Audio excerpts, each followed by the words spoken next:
Hello friends, हमारी जो आज की कहानी है उसका नाम है वैभव की मुश्किल। वैभव की वार्षिक परीक्षा प्रारंभ होने वाली थी।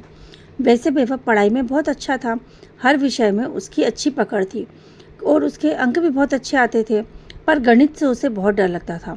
वह हमेशा सोचता था कि सारी पढ़ाई कर लूं और गणित को बाद में पढ़ लूँगा। पिताजी ने उसे इस बात के लिए कई बार टोका भी। किसी चीज़ से भागने से मुश्किलें टल नहीं जाती, बल्कि मुश्किलें बढ़ जाती हैं। पर वैभव को पिताजी की बात समझ में नहीं आती थी। उसके परीक्षा शुरू होने के केवल 15 ही दिन रह गए थे। उसने सारे विषयों को अच्छे से तैयारी कर ली। आज से वह गणित की तैयारी प्रारंभ करने जा रहा था। तब उसने गणित की पुस्तक को खोला। उसे लगा गणित का कोर्स तो बहुत बड़ा है और 15 दिन उसके लिए काफ़ी कम है। इन 15 दिनों में बाकी विषयों को तो उसे बस दोहराना भी है। वैभव के सामने डर आ गया। वह डर के मारे उसके हाथ पांव फूलने लगे। उसे समझ में नहीं आ रहा था कि गणित का इतना सारा कोर्स और बाकी की पढ़ाई वह कैसे पूरी करेगा। वैभव एक अजीब सी उलझन में था। वह सिर झुकाए बैठा था। रात के 1 बज रहे थे। उसके कमरे की लाइट जलती देख पिताजी उसके कमरे में आए और पूछा, क्या हुआ वैभव, तुम अभी तक सोए नहीं? वैभव ने कहा, पिताजी कुछ समझ में नहीं आ रहा। पिताजी ने कहा, क्या समझ में नहीं आ रहा? वैभव ने सारी बात अपने खुलकर अपने पिताजी के सामने बोल दी।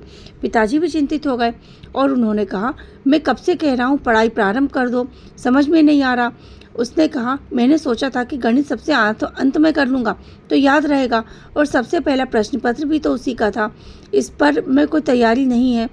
पर पिताजी ने कड़क आवाज में कहा, पहली बात तो ये, जो गणित है उसे याद करने की नहीं, प्रतिदिन अभ्यास करने की जरूरत होती है। तुम जितना अभ्यास करोगे उतना ही तुम्हें गणित के फॉर्मूले अच्छे से समझ में आएंगे। वैभव चुपचाप सिर झुकाए पिताजी की बात सुनता रहा। अब उससे गलती तो हो ही चुकी थी। तुम्हारे विषय में सब विषय अभी तैयार हुए कि नहीं? पिताजी ने उससे पूछा।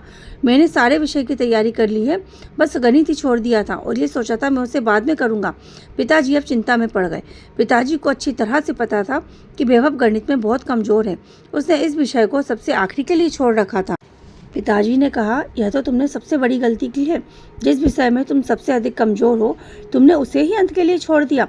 जबकि ऐसे विषय जिन्हें समझने में समय लगता है, उन्हें शुरू से पढ़ना प्रारंभ कर देना चाहिए।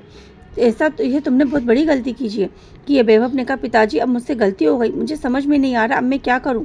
मैं पहला पार्ट उठाता हूं तो लगता है कि तीसरा पार्ट महत्वपूर्ण है, तीसरा पार्ट शुरू करता हूं तो मुझे लगता है कि मुझे कुछ भी नहीं आता, मैं क्या करूं, मुझे कुछ समझ में नहीं आ रहा। वैभव रोने लगा। पिताजी ने उसकी पुस्तकें ली। वैभव ने पूछा, इस पुस्तक में से कौन कौन से पाठ ऐसे हैं जो तुम आसानी से कर सकते हो?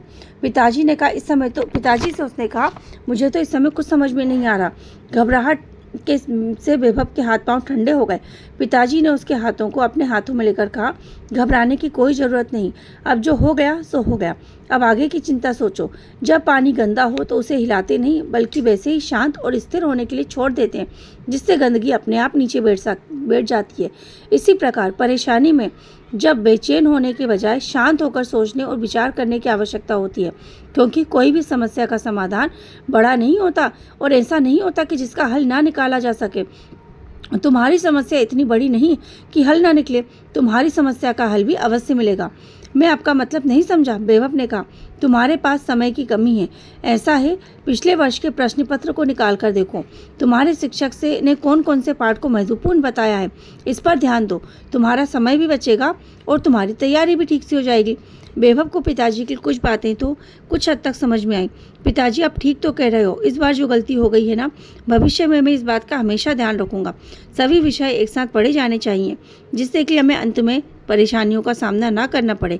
पिताजी, आगे से मैं इस बात का ध्यान रखूंगा। वैभव को अपनी गलती का अनुभव हो गया था और उसने मन ही मन प्रण ले लिया था कि ऐसी गलती आगे से कभी भी नहीं होगी। राधे राधे।